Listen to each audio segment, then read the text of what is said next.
Hi there, and welcome back to the Sports Madness News Podcast. Today, I'll be talking about the NCAA tournament so far and what to expect ahead. Upset alert. In this year's tournament, we've seen a ton of upsets and crazy ending games happen. One of these examples is the Cinderella story of St. Peter's getting to the Elite Eight.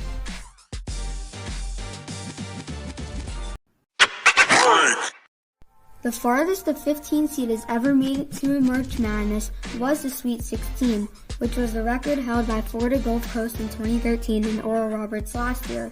And they have not just been lucky for the Peacocks though, since their star bench player Doug Eddert in their first game against Kentucky scored 20 points as a bench player, making his important debut for the team in the tournament. It is an amazing fact that after St. Peter's beat Kentucky, there were only 743 perfect brackets left, while 17.35 million brackets were submitted to bracket sites. Here are some highlights of the game.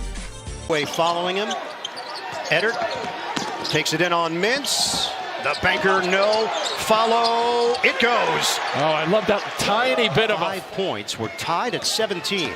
Eddert turns the corner.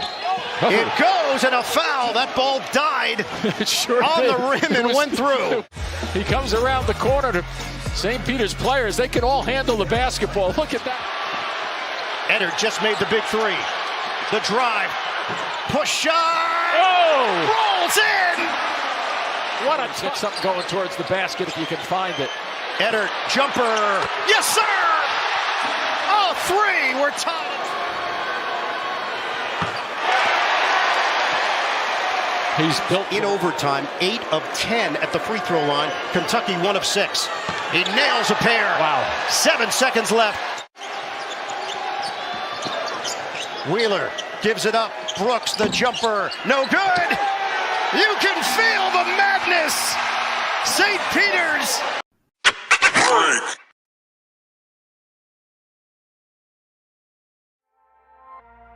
They continued to move on in the bracket, making their moves while somehow squishing in a win against 7 seed Murray State, winning 70-60, and then in the Sweet 16 beating Purdue 67-64, a very tight game.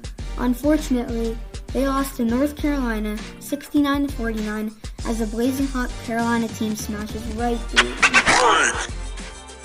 As a slightly looked at college, St. Peter's budget was not very high, and is in a tight spot with the money they have used for travel and other things, even though they have made a significant amount of money for making it to the Elite Eight, although they lost.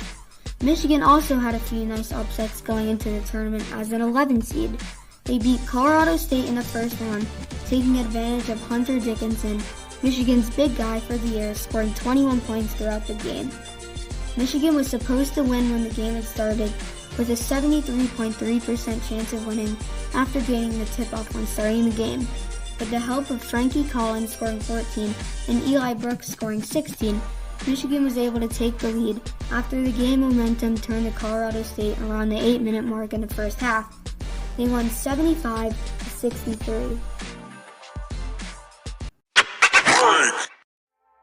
In their next game, they played the 3-seed Tennessee, and Hunter Dickinson went off again. He had 27 points this game. The Michigan team shot 50% of field goals, 37.5% three-point field goals, and had 15 turnovers and 36 rebounds.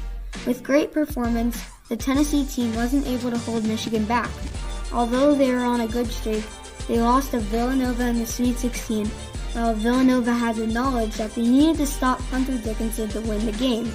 Those are my 2 main upsets in the first round of March Madness this year.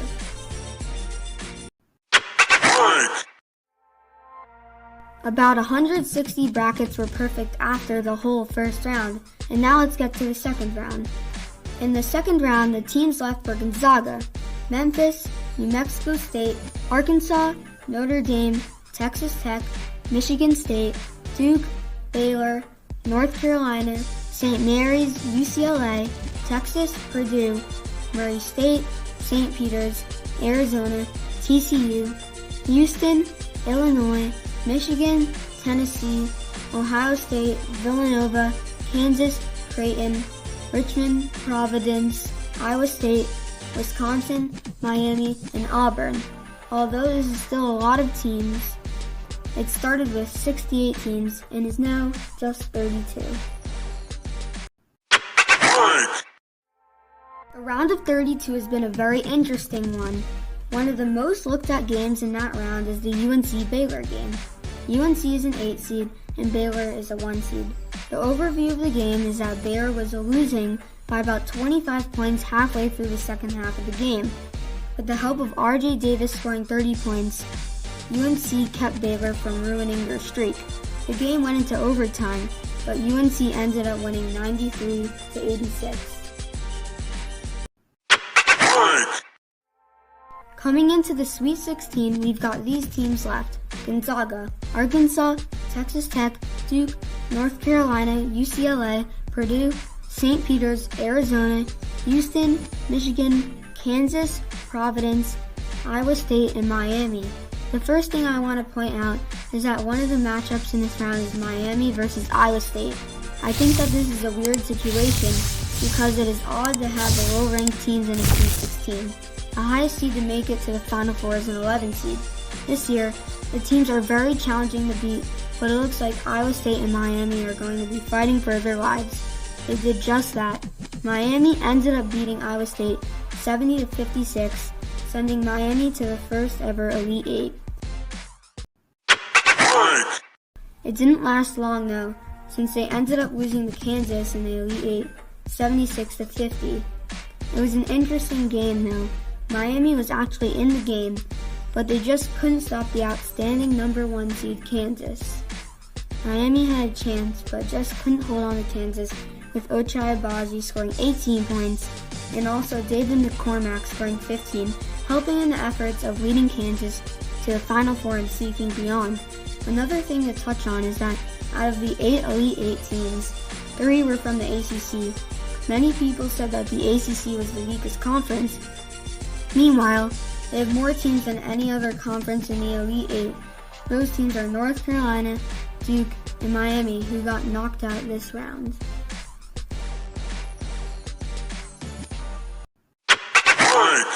Coming into the Sweet 16 and Elite 8 is where the matchups start to get very hard.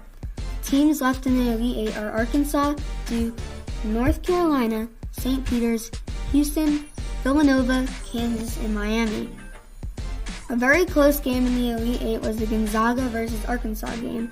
Gonzaga had a steady lead to start off the game, but then Arkansas held the lead tight. Eventually, Arkansas took the lead, never giving it back to Gonzaga throughout the rest of the game. Despite the contribution of Drew Timme to Gonzaga scoring 25, Gonzaga still lost 74-68. The rest of the games were Duke beating Arkansas 78-69, North Carolina beating St. Peter's 69-49, ending St. Peter's Cinderella streak, and Villanova beating Houston 50-44, which was an especially low-scoring game. Now we're into the Final Four, which technically decides everything the teams in a Final Four have sought this whole tournament. The only 4 teams left are Duke, North Carolina, Villanova, and Kansas. Both games were interesting. For the Villanova-Kansas game, Kansas as usual pulled out their secret weapon, a 7-0 start to the game within the first 4 minutes.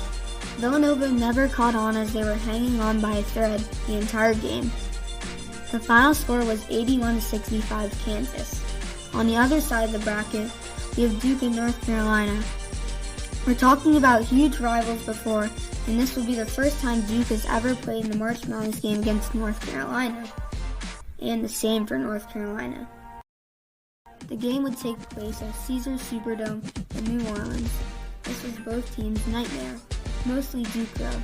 Both teams are good, and although North Carolina is an 8 seed, they still look ahead at a championship title for Hugo Davis as a first-year head coach and themselves. Unfortunately, as a Duke fan myself, they lost. One team had the advantage, but it didn't turn out to be Duke. It was always a close game. Even when both teams went on a streak to be up by 6, the other came back. After Duke having on the line Coach K's off game, they were under big pressure.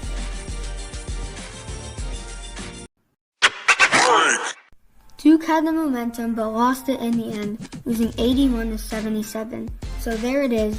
the championship lying above Kansas and North Carolina. The game started at 9:20 p.m. Eastern Standard Time on April 4th, 2022. Kansas was originally supposed to win the game, but fans started to see a downfall around the 5-minute mark after the first half.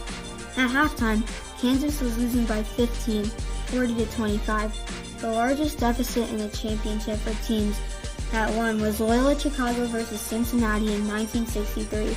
The deficit was 15 points, just like this game.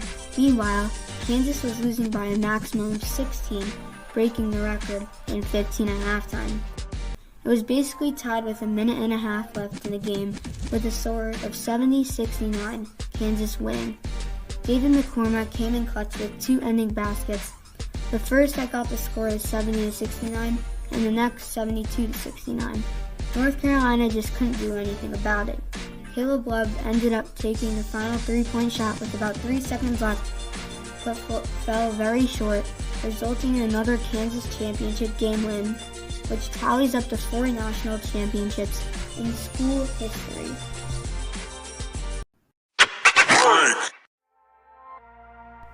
Let's look at what this means for the NBA draft this year. The top 10 players right now, according to ESPN, are first, Chet Holmgren, second, Paolo Banchero, third, Jabari Smith, fourth, Jaden Ivey, fifth, Keegan Murray, sixth, Shadon Sharp, seventh, Jalen Duren, eighth, AJ Griffin, 9th, Johnny Davis, and 10th, Dyson Daniels from the G League.